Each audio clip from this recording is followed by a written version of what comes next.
Halo, berjumpa kembali di channel Redaksi Jurnal.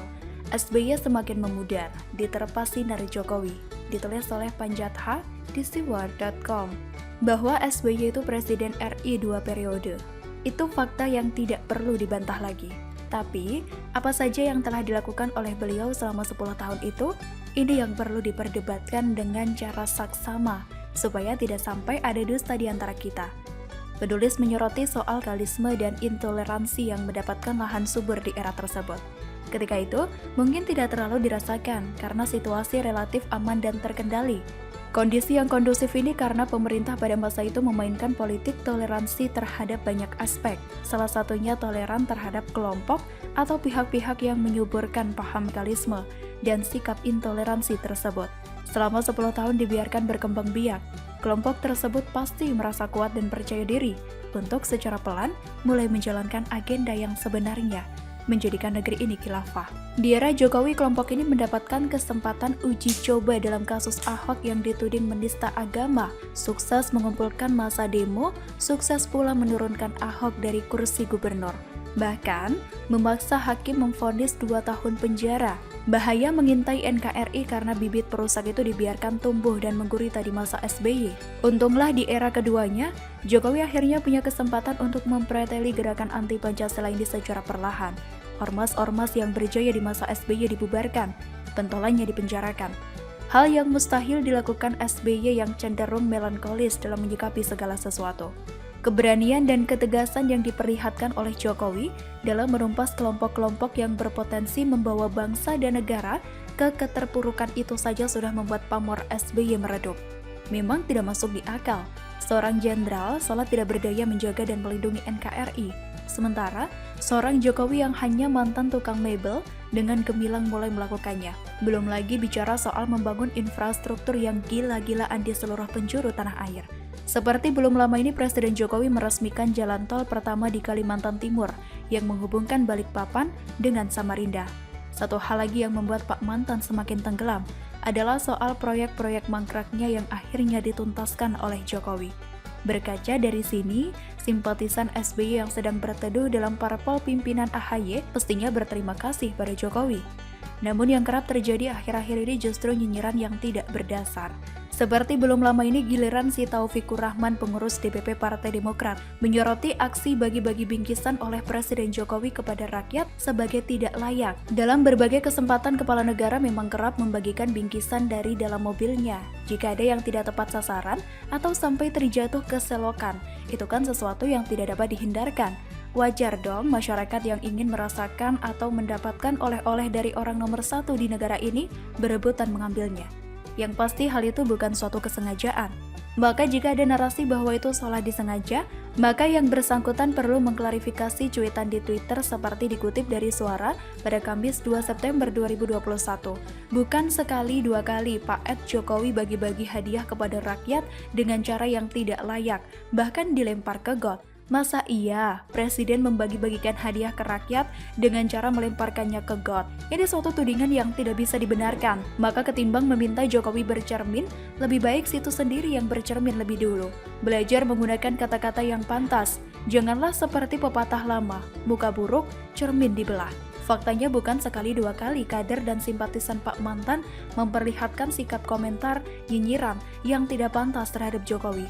Bahkan ketika Presiden Jokowi memperlihatkan kedekatannya dengan rakyat, oknum-oknum malah mencibir. Mestinya para kader bertanya, apakah SBY dulu pernah melakukan hal yang sama? Sepak terjang dan tingkah pola para simpatisan Pak Mantan yang masif belakangan ini bisa jadi memang punya tujuan untuk mengangkat sosok junjungannya itu yang semakin lama semakin tenggelam saja oleh karya-karya dan kinerja Jokowi. Sosok Pak Mantan memang perlu terus dijaga supaya tetap berada di permukaan. Sebab apabila memang benar-benar hilang dari peradaban, kasihan benar AHY yang praktis tidak lagi punya pegangan. Maka salah satu cara mengangkat pamor beliau adalah dengan terus-menerus melancarkan serangan masif ke arah Jokowi. Misalnya pada Juli 2021 ketika varian Delta mengamuk dan membuat lonjakan kasus, rumah sakit penuh, si Ibas BY mengatakan bahwa pemerintah sepertinya tidak berdaya. Lalu dia mengatakan bahwa Indonesia bisa menjadi failed nation jika pemerintah tidak berhasil mengatasi pandemi COVID-19. Saking masifnya serangan itu, Ada yang mengatakan bahwa partai politik ini menari-nari di atas pandemi. Sadis sekali. Jika kesulitan pemerintah, penderitaan rakyat malah dijadikan ajang untuk menaikkan popularitas. Mestinya kan membantu dengan aksi nyata, bukan mengumbar narasi-narasi sampah di medsos.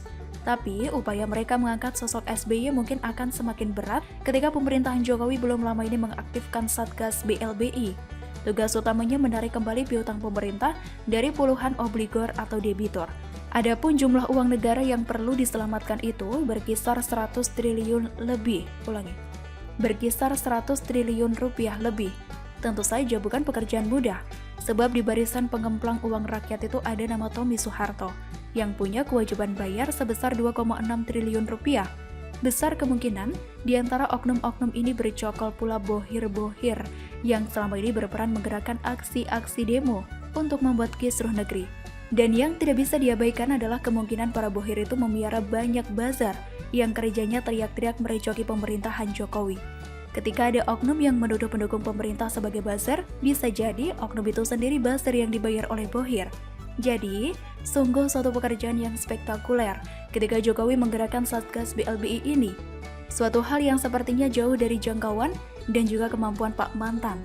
Maka tidak heran jika nama dan sosoknya semakin memudar dan tenggelam. Bagaimana menurut Anda?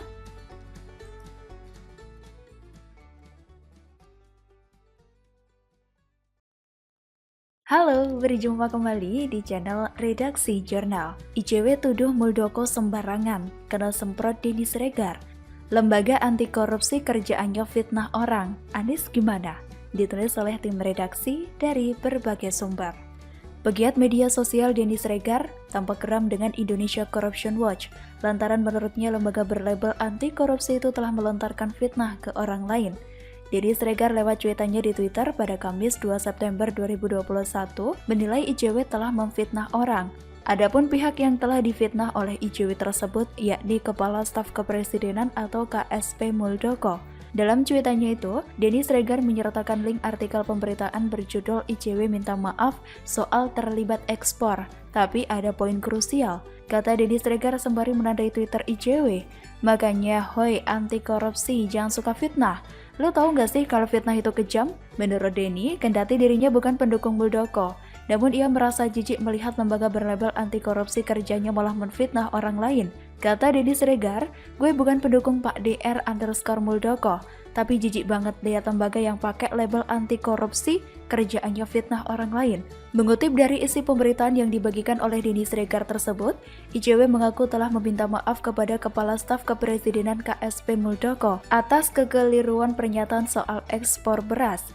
Sebelumnya ICW menyebut ada indikasi keterlibatan petinggi PT Harsen Laboratories produsen Ivermectin dalam ekspor beras dengan organisasi yang diketuai oleh Muldoko, Himpunan Kerukunan Tani Indonesia. Kuasa hukum ICW lewat keterangan tulisnya Selasa 3 Agustus 2021 seperti dikutip dari Kompas TV, M. Isnur mengatakan, khusus untuk ekspor beras, ICW telah meminta maaf atas kekeliruan pernyataan tersebut. Kendati demikian, ICW menyebut permasalahan kekeliruan pernyataan soal ekspor beras tersebut bukanlah hal utama, melainkan poin krusial yang harus dijelaskan oleh Muldoko adalah apa motivasi bertemu atau berkomunikasi dengan Sofia Koswara, lalu meminta pengurusan surat izin edar Ivermectin. Namun di sisi lain melansir dari Tempo, Kepala Kantor Staf Kepresidenan Muldoko memutuskan akan melaporkan Indonesia Corruption Watch ke polisi atas tuduhan pencemaran nama baik, sebab ICW dinilai tidak mampu membuktikan tudingan maupun mencabut pernyataan soal tuduhan pemburuan rente dalam peredaran Ivermectin dan ekspor beras antara Himpunan Kerukunan Tani Indonesia dengan PT Nurpay Nusantara Perkasa. Menurut Muldoko, ICW telah melontarkan tuduhan serius tanpa bukti yang kuat. Ia mengatakan cara-cara sembrono seperti ini kalau dibiarkan akan membunuh karakter seseorang dengan tuduhan yang kebenarannya belum jelas. Dalam konferensi pers daring Selasa 31 Agustus 2021, Muldoko mengatakan dirinya tak mau menerima hal remeh-temeh yang berbau cocok logi yang sekedar dicocok-cocokkan. Sekedar informasi, Muldoko sudah 3 kali melayangkan somasi kepada ICW sebelum akhirnya memutuskan akan melapor ke polisi.